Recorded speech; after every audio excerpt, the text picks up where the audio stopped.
હમણાં બધા આવશે.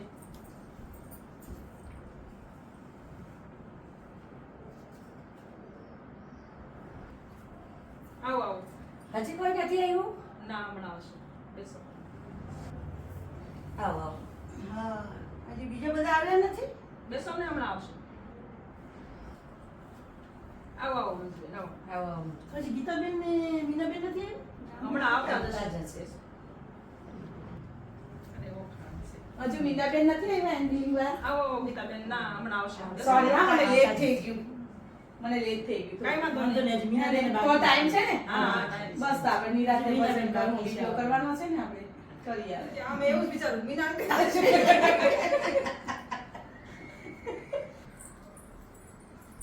ઓહો હો, મારી જગ્યા ના રાખી તમે બેસવાની? હવે મોડા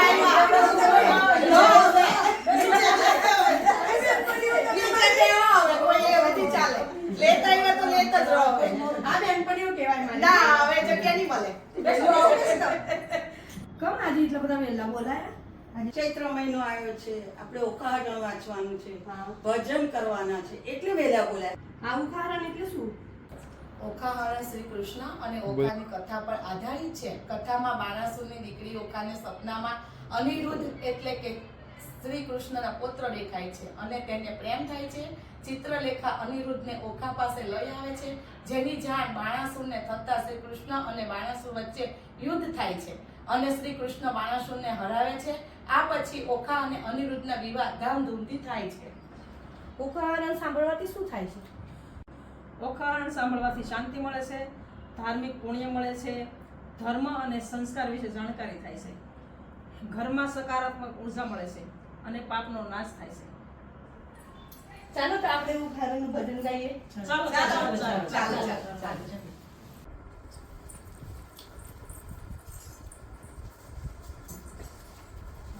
કૃષ્ણ કનૈયા લાલ કી જય. ડોસી રોજ કારણ સાંભળતી, ડોસી રોજ કારણ સાંભળતી, ડોસી રોજ કારણ સાંભળતી, ડોસી રોજ કારણ સાંભળતી. એ તો સાંભળીને પાવન થાશે તે, ડોસી રોજ કારણ સાંભળતી. એ તો સાંભળીને પાવન થાતી છે. ડોસી રોજ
આપેલી લિંક પર ક્લિક કરો.